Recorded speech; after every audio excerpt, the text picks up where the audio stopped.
నమస్తే అండి, నేనండి మీ Vijaya Pratap Reddy, AP state food commission chairman. ఒక చిన్న విషయం మీద నాకు 2 రోజుల నుంచి చాలామంది అడుగుతూ ఉన్నారు, ఎందుకంటే రిలేటెడ్ సబ్జెక్ట్ కాబట్టి. గరికపాటి గారు కొన్ని వ్యాఖ్యలు చేశారు. డొక్కా సీతమ్మ బడి భోజన పథకం, మధ్యాహ్న భోజన పథకం గురించి కొన్ని మాటలు మాట్లాడారు. వాటి గురించి మీ స్పందన ఏంటి సార్ అని, ఎందుకంటే నా రిలేటెడ్ కాబట్టి నేను కొంచెం క్లారిటీ ఇస్తానండి. అంటే ఆయన చెప్పారు, ఆయన చెప్పడం వల్ల కొన్ని లక్షల కోట్ల మంది వింటుంటారు. కొంచెం వాట్ ఈజ్ వాట్ ఏంటి అనేది, అంటే వాళ్ళకి అంత అవగాహన ఉండకపోవచ్చు, ప్రజలకు కూడా అన్ని విషయాలు తెలియాలి అనే ఒక ఉద్దేశంతో నేను ఈరోజు మీ ముందుకు రావడం జరిగింది. దాంట్లో భాగంగా ఒక్కసారి ఆయన ఏం మాట్లాడారు అనేది ఒక్కసారి మనం చూద్దామండి. మధ్యాహ్న భోజనం ముఖ్యమైనది, చదువు మిధ్యాహ్నం అయిపోయింది.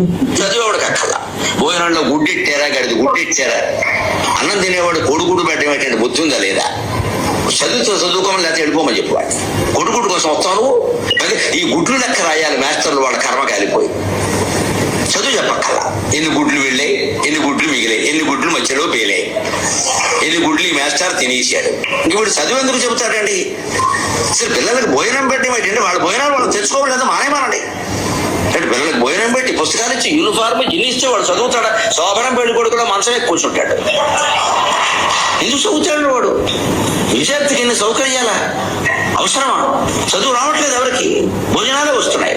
పైగా అందులో బల్లి పడింది, పిల్లి పడింది, పడదా? ఆ వండి పెట్టే వాళ్ళకి డబ్బులు ఉండవు. ఎక్కడి నుంచి ఇస్తారు? ఎంతమందికి ఇస్తారమ్మా? గార పోస్తారు ప్రభుత్వం వాళ్ళు. ఎక్కడి నుంచి ఉన్నాయి డబ్బులు? ఇక్కడ నీ డబ్బులు పెట్టి నువ్వు చదువుకో, నీ అన్నం నువ్వు తిను, నీ బట్టలు నువ్వు కట్టుకో, నీకు ఇష్టమైతే చదువు. ప్రభుత్వం పని ఏమిటంటే, ఉభయ తెలుగు రాష్ట్రాల పెద్దలందరూ వింటారు నా కెమెరా ద్వారా కాబట్టి చెబుతున్నా, ప్రభుత్వం కర్తవ్యం బాగా చదువు చెప్పడం తప్ప పుస్తకాలు ఇవ్వడం, బట్టలు కుట్టించడం, అన్నం పెట్టడం కాదు. ఇది కొంచెం బాధాకరమైన విషయాలు. ఎందుకంటే ఈ మిడ్ డే మీల్స్ అనేది పేద పిల్లల హక్కు. మనము జనరల్గా ఆలోచిస్తే ఇది ఒక ఫ్యాషన్, అదొక లగ్జరీ కాదండి. పిల్లలు పెట్టే భోజనం ఒక లగ్జరీ కాదు, అది వాళ్ళ జన్మ హక్కు. ఆ విధంగా మనకు ప్రభుత్వాలు, సుప్రీంకోర్టు దాని మీద మనకు చెప్పడం జరిగింది. దీంట్లో ముఖ్యంగా దాదాపు 1960లో తమిళనాడులో ఈ మధ్యాహ్న భోజన పథకాన్ని అప్పటి ముఖ్యమంత్రి వర్యులు కుమారస్వామి కామరాజ్ గారు ఆయన ప్రారంభించడం జరిగింది. దాని తర్వాత 1996లో మొత్తం ఇండియా అంతా ఇంప్లిమెంటేషన్ చేశారు. అప్పుడు 1 to 5th వరకు మాత్రమే మధ్యాహ్న భోజనం ఇచ్చేవాళ్ళు. 2003లో పూర్తి స్థాయిలో 10th క్లాస్ వరకు, ఫస్ట్ క్లాస్ నుంచి ఈ మధ్యాహ్న భోజన పథకం అనేది అమలు చేస్తున్నారు. దీంట్లో ముఖ్యంగా ఒకటి గమనించాలండి అందరూ కూడా. దీంట్లో ఆర్టికల్ 21 రైట్ ఆఫ్ లైఫ్ అని మన రాజ్యాంగంలో ఒకటి ఉందండి. దీనికి సపోర్ట్ చేస్తూ సుప్రీంకోర్టు చెప్పిన మాటలు కూడా దీంట్లో మిళితమై ఉన్నాయి. అదేమిటంటే, జీవితం అంటే కేవలం బ్రతకడం కాదండి, గౌరవంగా బ్రతకడం, ఆరోగ్యకరమైన పోషకాహారం, కనీస జీవన ప్రమాణాలు అందులో భాగంగా ఉంటాయి. అంటే ప్రభుత్వం జనానికి రేషన్ ఇవ్వటం, పిల్లలకు పౌష్టికాహారం అందివ్వటం దానమో దయో అలాంటివి కాదండి, అది వాళ్ళ హక్కు. భారతదేశంలో పుట్టినందుకు మనకు అది ఒక హక్కుగా పరిగణించారు. ఆరోగ్యంగా జీవించే హక్కు, రైట్ ఆఫ్ ఎడ్యుకేషన్ యాక్ట్ అని ఇంకోటి ఉంది దీంట్లో. విద్య అంటే కేవలం పుస్తకాలు కాదండి, పుస్తకాలు మాత్రమే కాదు, దీంట్లో చాలా మిళితమై ఉన్నాయి. పిల్లాడు క్లాసులో కూర్చునే ప్రతి స్థితి కూడా, ఒక పక్క కడుపు కాల్చుంటే మధ్యాహ్న భోజనం లేకుండా విద్య హక్కు నెరవేరదండి. దాంట్లో చాలా ఇబ్బంది వస్తుంది. స్కూల్ పిల్లలకు మధ్యాహ్న భోజనం ఇవ్వడం ఒక చట్టబద్ధ హక్కు. ఇక్కడ ఇవ్వచ్చు అనడం లేదు, ఇవ్వాలి అంటోంది చట్టం. 2001లో సుప్రీంకోర్టు ఆఫ్ ఇండియా ఒక కీలక ఆదేశం ఇచ్చింది. పిల్లలకు డ్రై రేషన్ కాదు, వండిన భోజనం ఇవ్వాలి. ఈ తీర్పుతో మిడ్ డే మీల్ స్కీమ్ దేశవ్యాప్తంగా ఒక బలమైన హక్కుగా మారింది. ఇదేదో రాజకీయ నిర్ణయం కాదండి, ఇది న్యాయ వ్యవస్థ బలపరిచిన హక్కు.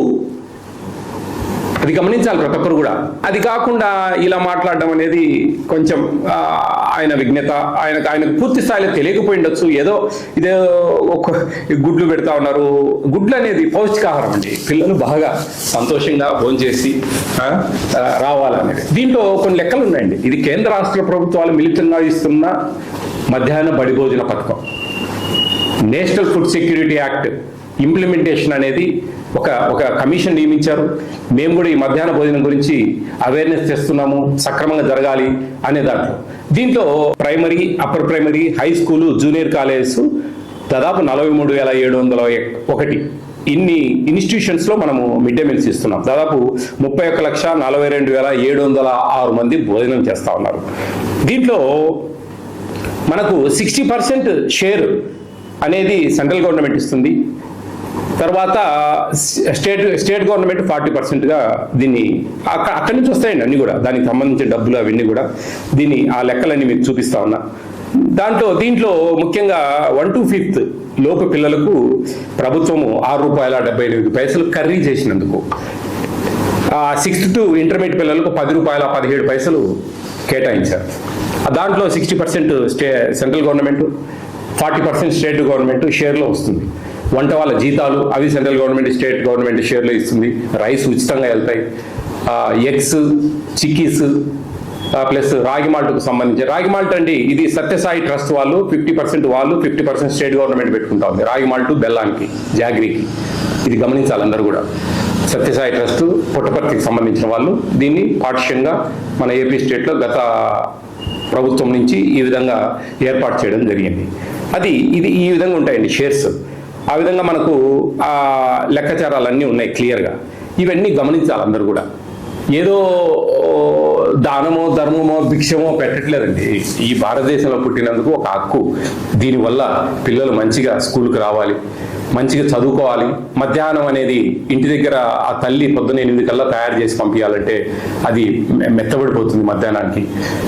తర్వాత అవి మెత్తబడిపోయిన తర్వాత ఆ చీమలు పట్టడమో లేదా కోతులు తెగపడమో వాటికి ఇది పెట్టడం వల్ల ఆ తల్లికి కూడా భారం తగ్గుతుంది.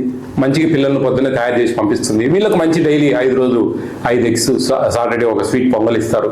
ఆ ఎగ్స్ తినడం వల్ల పిల్లలు కొంచెం ఎదిగే పిల్లలండి, ఆరోగ్యంగా ఉండాలి. పేద పిల్లలండి, మనకేమి పేద పిల్లలకి ఇస్తున్న దాన్ని కూడా మనము డబ్బులతో లెక్కాచారాలు వేస్తా ఉన్నామంటే కొంచెం అర్థం చేసుకోవాలా.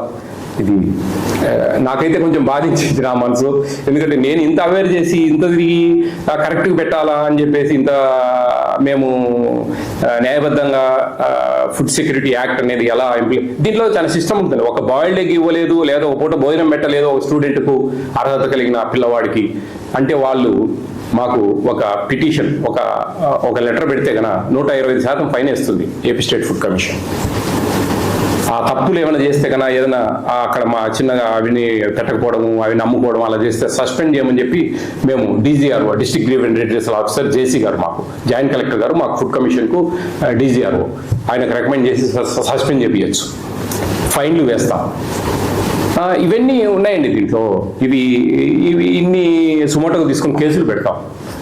ఇంత వ్యవస్థను మీరు నిర్వీర్యంగా ప్రభుత్వాల దగ్గర డబ్బులు ఎక్కడున్నాయి? కేంద్ర రాష్ట్ర ప్రభుత్వాలకు కొన్ని కోట్ల మంది ట్యాక్సులు కడతా ఉంటే ఇటువంటి పిల్లలు కొంచెం భవిష్యత్తులో బాగా పైకి రావాలి అంటే అన్నం ఏంటంటే అది నిత్య పెళ్లి కొడుకు, శోభన పెళ్లి కొడుకు, గాడిద గుడ్డు, అందరినీ అవమానించినట్టుగా మాట్లాడడం అనేది బాధాకరం. మనం ఏదైనా రికమెండ్ చేయండి, ఇంకా మీరు ఏ విధంగా పెడితే బాగుంటుంది. ఈరోజు ఏజెన్సీలు వండుతూ ఉన్నాయి, వంట ఏజెన్సీలు, వాళ్ళకే బిల్స్ అన్నీ వస్తాయి. ఇప్పుడు మన వైఎస్ఆర్ కడప డిస్టిక్లో ఒక 2 పైలట్ కార్యక్రమాల కింద సీకే దిండా, జమ్మల్ మడుగులో స్మార్ట్ కిచెన్ అని చెప్పి స్టార్ట్ చేసి ఆ చుట్టుపక్కల ఉండే ఆ మండలంలో చుట్టుపక్కల ఉండే ఒక మండలానికి అట్లా అందరికీ ఆటోల ద్వారా సప్లై చేస్తూ ఉన్నారు. అది రేపు జూన్ నుంచి మోస్ట్ ప్రాబబ్లీ డిస్టిక్ అంతా కూడా ఒక పైలట్ కార్యక్రమం కింద తీస్తే అది ఆ విధంగా బాగుంది అనుకుంటే కనుక స్టేట్ అంతా కూడా ఇంప్లిమెంట్ చేస్తుంది. అక్షయ పాత్ర వాళ్ళు బ్రహ్మాండంగా భోజనాలు ఇస్తూ ఉన్నారు. ఇట్లా ఏదైనా మంచి సలహాలు ఇవ్వండి. మీకు ఒక పద్మశ్రీ అని చెప్పి ఒక గొప్ప బిరుదు ఇచ్చారు, ఒక ప్రభుత్వం గౌరవించింది, సత్కరించింది. దానికి సార్థకతగా మీరు ఇట్లా అవమానకరంగా అంటే ఐ ఫీల్ వెరీ బ్యాడ్ అండి. ఎందుకంటే నేను ఇంత తిరిగి ఈ గుడ్లు పెట్టాలి ఖచ్చితంగా, ఇంకా భోజనాలు సరిగా ఉండాలి, పిల్లలు సక్రమంగా స్కూల్కి రావాలి, పోర్టిఫైడ్ కెన్నల్స్ ఇస్తా ఉన్నాం ఆ రైస్లో. పోర్టిఫైడ్ కెన్నల్స్ అంటే ఒక 5 mm లెంగ్త్ 2.5 mm వెడ్త్ ఉంటుంది ఒక్కొక్క గింజ. అది 25 kg బ్యాగ్లో 250 గ్రాములు కలుపుతారు. అవి గంజి వంచకుండా అట్టేసులు పోసుకొని సరి నీళ్లు పోసుకొని ఉడకబెట్టాలి అన్నం. ఎందుకంటే గంజి నుంచి దానిలో వెళ్ళిపోతాయి. అవి ఎందుకంటే కరిగే స్వభావం ఉంటుంది వాటికి, మెతుకులాగా చేతికి దొరకదు, అది కరిగిపోతుంది గంజిలో. దాంట్లో folic acid, vitamin B12, iron ఇలాంటివి విటమిన్స్ ఉన్నాయి. అవి బ్యాక్ బోన్ స్ట్రెంత్ అవుతుంది, మంచిగా నాడీ వ్యవస్థ బాగా పనిచేస్తుంది, మెమరీ పవర్ బాగా ఇంక్రీజ్ అవుతుంది. ఇవన్నీ ఎన్నో పోషకమైన విలువలు కలిగిన ఇది ఇస్తాం. అవి బయట కూడా దొరకవండి. అంతే పిల్లలకి ఇంత ఆరోగ్యకరంగా మంచిగా చేసి మంచిగా గొప్పగా పేద పిల్లలు, నిజంగా పేద పిల్లలను అంటే వాళ్ళు లెక్కలేదా మనకు? వాళ్ళేనండి మన రాష్ట్రానికి, మన దేశానికి వెన్నుముక్క, వాళ్ళేనండి మన భవిష్యత్తు. ఎంతోమంది ఈ గవర్నమెంట్ స్కూళ్ళల్లో చదివి పెద్ద పెద్ద అధికారులైన వాళ్ళు చాలామంది ఉన్నారు. కోకొల్లలు ఎట్లొచ్చిందంత ఇట్లా ఇంకా సపోర్ట్ చేస్తూ వాళ్ళకు బుక్స్, మీకు ఏం భయం లేదమ్మా, గవర్నమెంట్ స్కూళ్ళలో చదవండి, మంచి క్వాలిఫైడ్ టీచర్స్, కాంపిటేటివ్ ఎగ్జామ్స్లో సక్సెస్ అయ్యి వచ్చిన వాళ్ళకు వాళ్ళు చెప్పేది చాలా బాగుంటుంది, బాగా పిల్లలకు అర్థమవుతుంది, మంచి మార్కులు వస్తాయి. ఈ మధ్య గమనించారు మీరు, ఎక్కడ కూడా ప్రైవేట్ స్కూల్స్కు పోటీ పడతా ఉన్నాయి గవర్నమెంట్ స్కూల్స్ మార్క్స్ విషయంలో. ఇవన్నీ మనం మంచిగా అన్ని సక్రమంగా ఇవ్వబట్టే వాళ్ళు చదువుకుంటా ఉన్నారు బాగా. వాళ్ళకి చదువే ఇస్తాము, ఇవన్నీ ఇవ్వము అంటే అది వాళ్ళ ప్రాథమిక హక్కు అండి. న్యాయ వ్యవస్థలు చెప్పాయి, ఎవరు ఏ ప్రభుత్వమో వాళ్ళకే వాళ్ళు డిసైడ్ చేసుకునేది కాదు. 2003 సంవత్సరం నుంచి ప్రతి ఒక్క పిల్లవాడికి మధ్యాహ్న భోజనం ఇవ్వాలని, గత సంవత్సరం నుంచి ఇంటర్మీడియట్కి ఇస్తా ఉంది ఏపీ స్టేట్లో మిడ్ డే మీల్స్. ఇంకా ఆ విధంగా మనం సపోర్ట్ చేయాలి వాళ్ళకు. అప్పుడే మన స్కూల్ స్ట్రెంగ్త్ పెరగకపోతే ఎక్కడి నుంచి మీరు ఉద్యోగాలు క్రియేట్ చేస్తారు? ఉండే ఉద్యోగాలు పోతాయండి. గవర్నమెంట్ స్కూల్స్కి పిల్లలు పెరుగుతూ ఉంటేనే మనకు టీచర్ పోస్టులు ఇచ్చి ఇంకా వాళ్ళకు సపోర్ట్ చేసి వాళ్ళకు మంచి పిల్లలు తగ్గిపోతూ ఉన్నారు. మాకు టీచర్ ఉద్యోగాలు కావాలంటే టీచర్ ఉద్యోగాలు ఎందుకండి? అవసరం లేని కాడ ఇప్పుడు డిమాండ్ అండ్ సప్లై. ఇప్పుడు మాకు అవసరం లేదు టీచర్లు, కానీ మాకు టీచర్ ఉద్యోగాలు కావాలని నిరుద్యోగులు, బీఈడీ చేసిన వాళ్ళు, సెకండ్ గ్రేడ్ చేసిన వాళ్ళు అడుగుతా ఉన్నారు. అప్పుడు పిల్లలు పెరిగితే కదా మనకు రిక్వైర్మెంట్ టీచర్స్. ఊరికి టీచర్ పోస్టులు అన్ని నోటిఫికేషన్ ఇచ్చి ఫిల్అప్ చేస్తే పిల్లలు లేకుంటే ఎవరికి చెప్పాలి వాళ్ళ చదువు? ఏం పని వాళ్ళతో? ఆ విధంగా పెరగాలంటే ఈ విధమైన కొన్ని మనము ప్లస్లు చూసుకోవాలండి. బట్టలు ఇవ్వడము, షూస్ ఇవ్వడము, మంచిగా వాళ్ళకి మంచి భోజనాలు ఇవ్వడము, బుక్స్ ఇవ్వడము, ఇలాంటివన్నీ కూడా కొన్ని చేయగలిగితే వాళ్ళని మనం రాబట్టుకుంటాం పిల్లలను. అరే మాకు వాళ్ళకు ధైర్యం ఉంటుంది, ఒక భరోసా ఉంటుంది, మంచి చదువులు వస్తే మంచి భోజనాలు పెడుతున్నారు, అన్నీ మాకు ఉచితంగా ఇస్తా ఉన్నారు కదా అనే ఉద్దేశం. అట్లా ప్రభుత్వం దగ్గర డబ్బులు లేవండి, ప్రభుత్వాన్ని అవమానకరంగా పేద పిల్లలకు పెట్టే భోజనాల మీద మనం కొన్ని అవమానకరంగా మాట్లాడడం అనేది మీ విజ్ఞత అండి. నేనైతే నచ్చుకున్న విషయాలు ఎంతోమంది అడుగుతా ఉన్నాను. నా మనస్సులోని మాటలు నేను చెప్పగలిగాను. ఏంటి what is mid day meals అనేది తెలుసుకుంటారని. థ్యాంక్ యూ అన్నారు.